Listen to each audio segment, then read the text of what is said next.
रामानुज से आपका यहाँ तक का सफ़र जी। एक गांव से जो है वो पहले रुपहले पर्दे पर और फिर अब राजनीति के पर्दे पर कैसा रहा? देखिए, सब कुछ स्वप्न लोग जैसा लगता है कि आप जीवन में कुछ सोचें और उसको सोचने के बाद उस पर आप मेहनत करें और उसे हासिल करें। ये बहुत कम लोगों को ऐसा मिल पाता है और मुझे ऐसा लगता है कि मैं उन सौभाग्यशाली लोगों में से हूँ। पर फिर भी कभी बचपन में जैसे हर एक व्यक्ति का एक सपना होता है, हर एक बच्चे का एक सपना होता है कि मैं बड़ा होके ये बनूंगा। कई लोग मतलब ज़्यादातर लोग कहते हैं मैं फाइटर पायलट बनूंगा। अनु शर्मा ने कभी कहा था कि मैं फिल्म स्टार बनूंगा।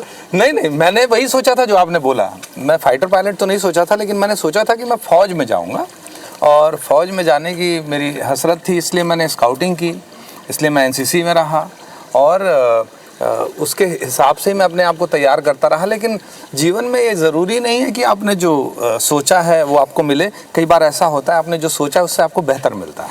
अच्छा, बहुत सारे लोग आपके एजुकेशन को लेकर जानना चाहते हैं कि आखिर आपका करियर कैसे आगे बढ़ा, कैसे कैसे क्या क्या हुआ, क्योंकि गांव से आए थे आप, तो कैसे माहौल था वहाँ, एजुकेशन को लेकर क्या स्थिति? पूरी मेरी जो पढ़ाई है वो सरकारी संस्थानों में हुई है, एकदम सरकारी संस्थानों में। प्राइमरी स्कूल से लेके मैं पहली दूसरी वाला स्टूडेंट रहा हूँ और 6वीं क्लास में एफ और एप्पल जो पढ़ते हैं मैं वो स्टूडेंट रहा हूँ। मैं ग्रेजुएशन किया, उसके बाद फिर मैंने बीए किया है। बीए के बाद फिर मैंने इतिहास में एमए किया और मैं लॉ की पढ़ाई कर रहा था। तो जब लॉ की पढ़ाई कर रहा था, इस बीच में मेरी फिल्म आ गई और मैं 2 पेपर अपने दिला नहीं पाया। तो मेरा लॉ अंत में, तो मैं बोलता हूँ लॉ फाइनल फेल हूँ मैं।